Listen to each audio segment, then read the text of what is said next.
Are you scared? If yes, we feel fear because we see or hear something that makes us anticipate harm. Say you are walking through a haunted house this Halloween and a spooky skeleton jumps out at you. That skeleton acts as a stimulus that triggers a signal in your brain.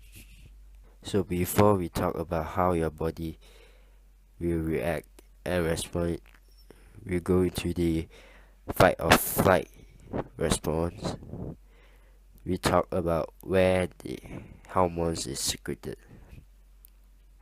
Adrenal gland, which is located on the kidney, have different types of layers, and each layers secretes different kind of hormones. The outermost layer, zona glomerulosa, followed by zona fasciculata, zona reticulata, and medulla.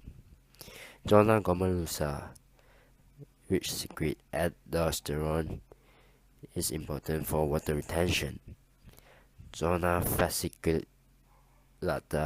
which secrete cortisol, which is for stress, and zona reticulata secretes androgen, which known as sex steroids, is important for the reproduction.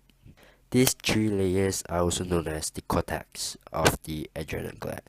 For the medulla, it secretes epinephrine and norepinephrine, which is responsible to fight or flight.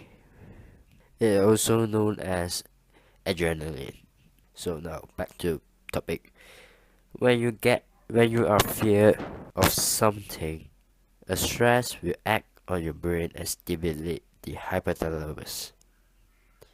It's responsible for the fight or flight instinct. The hypothalamus, which then sends nerve impulse into the spinal cord.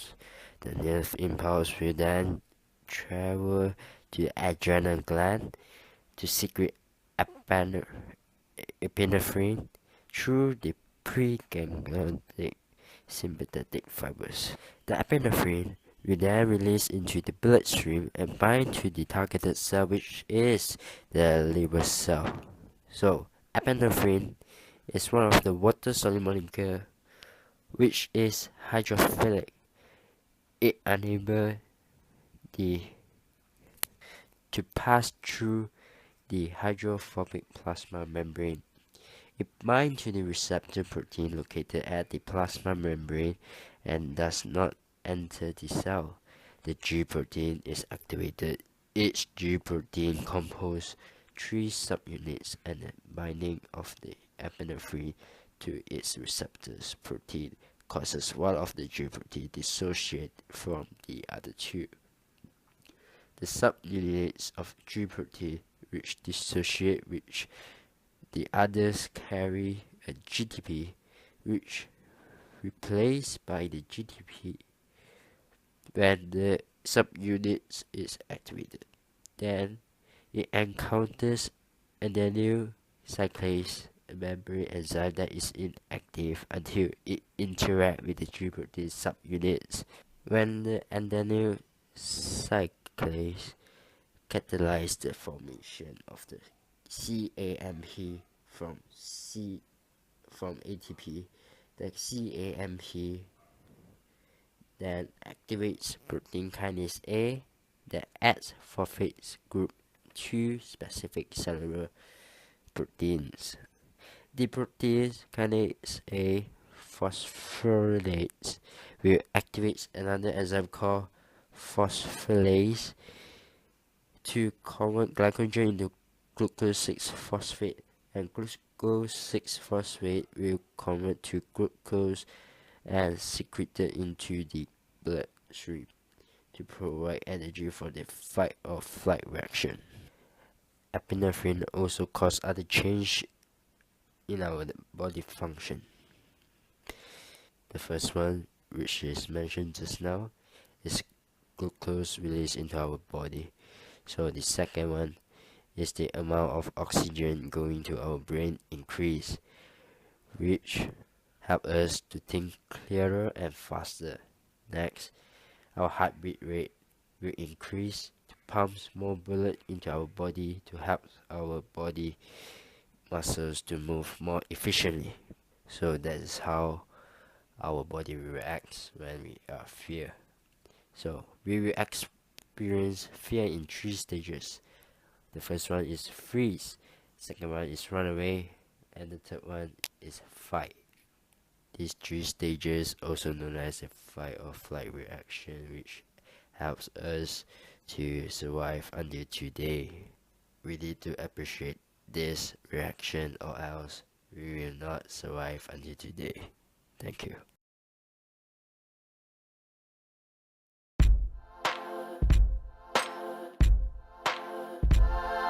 So early on today, I went out and I decided to sort of shoot my video outside. Didn't really work out as planned because you'll see why. Alright, what is the brain?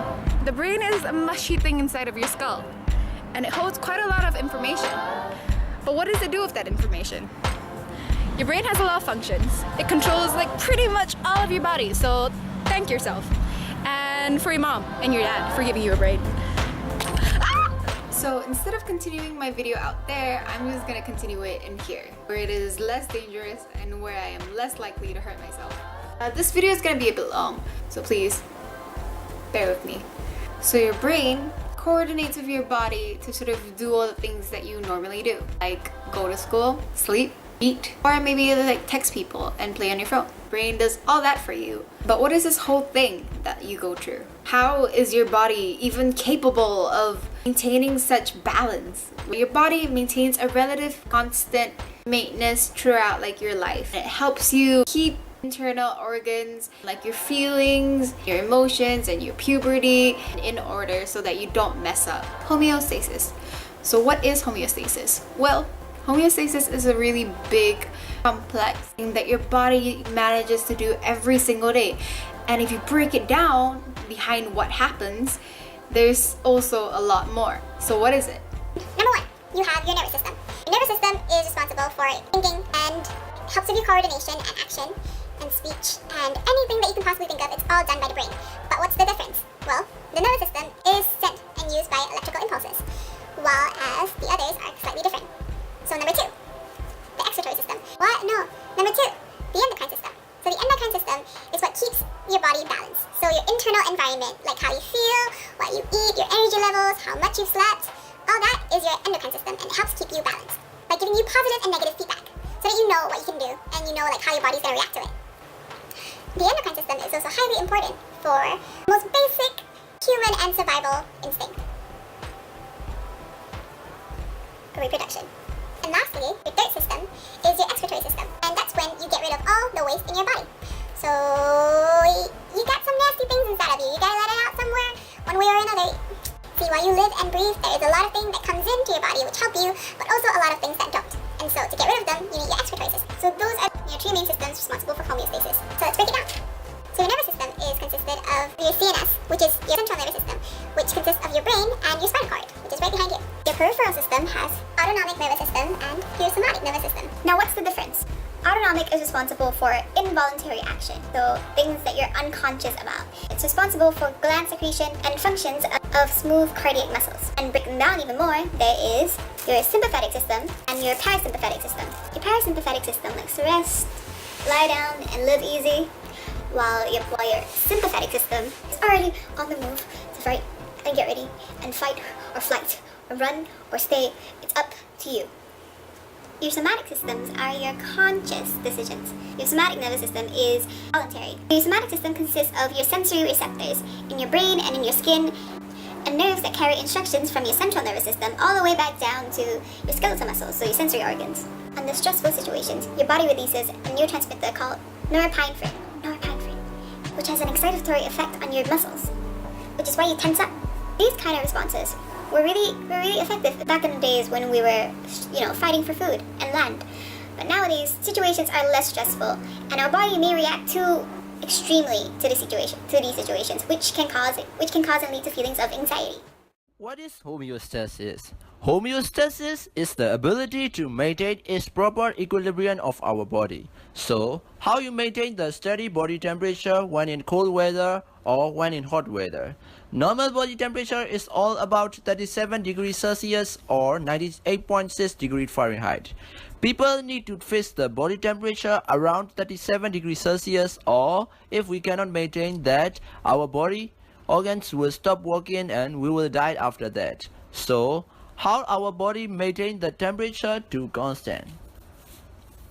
Our skin contains minute little heat cold centers, each of which is no more than 1 square millimeter in size. A metallic object feels colder than a piece of polystyrene even if they are in the same temperature, because of they are the good thermal conductors. That's why we feel colder in water of 20 degrees Celsius than in the air of the same temperature. There is also the thermostat in our body, and to be more precise, this is the part of the brain called the hypothalamus. Okay, start. Let's make our body to become really cold. And then, after 5 minutes, measure the temperature. It is still near our normal temperature. What does it happen? Our body regulates temperature by shivering and little muscle movements that generate heat.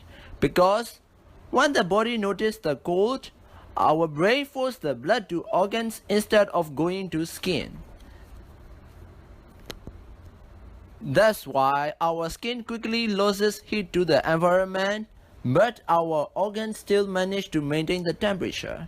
And we also got goosebumps, which are forming an insulated layer on the skin like a man wearing a jacket. These are the things my body used to keep our body temperature up. The another one is to make our body to become really hot. We're also going to measure after the 5 minutes like the previous one. It's still around 37 degrees. Oh my god, it's the same. Our body knows that the temperature of our body through the sensors, especially internal organs and our brain. If our body's temperature rises above the normal temperature of 37 degrees Celsius, the circulation can be increased 8 or 9 folds than the normal one. The body initiates the cooling system of itself. The 2 million of sweat glands are leap into action and the sweat is going out. They kept going out until the temperature reached the normal one. These are the things my body used to keep our body temperature constant. Hi, I am going to do frog refraction experiment today. So the apparatus and material I gathered is the frog. Because we don't have any scalpel, so we use a cutter instead,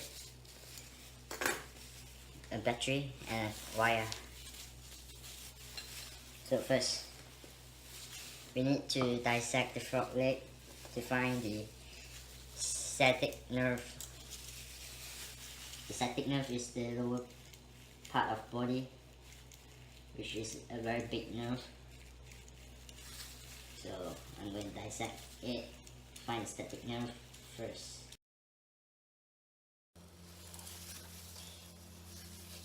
It's quite hard to cut the nerve of it. I located the nerve, but I need to cut the excess muscle.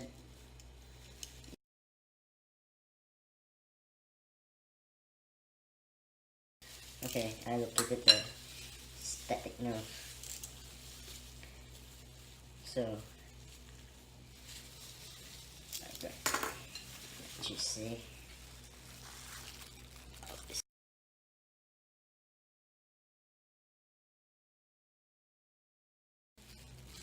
Can you see? I think you can see. Yeah, can you see the white color thing? White color, thick white color line. That's the static nerve. We're going to pin it with a pin. Pin right through the static nerve.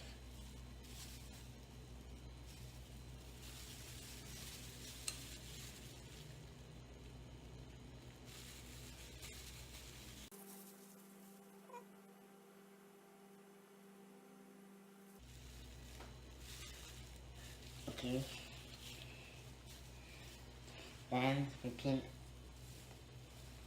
and a pin into the small muscle. Alright, and let's test it running electricity on it and see if it relaxes or not. Oh yeah, there's a little reflex there. Yeah. Oh shit. Yeah, I can see the reflex. It moves quite rigorously. So let's do it again. I think now it's more clear, right? Watch this leg, this feet right here. It will move a lot and move. Yeah, it won't keep moving because the muscle will fatigue. Yeah, see, it becomes slower and more slower because of the muscle cells. They don't have any energy more as it's used to move it. Yeah, it's still moving. And now we try putting some salts. By the way, this is just a 1.5 watt battery.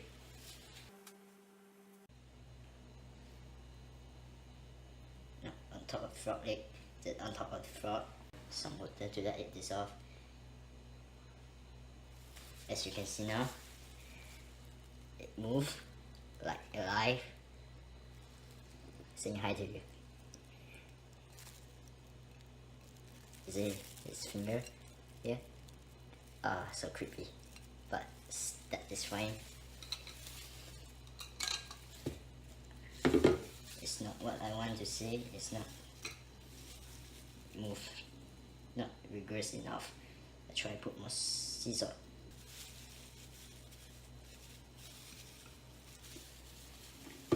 Now you can see.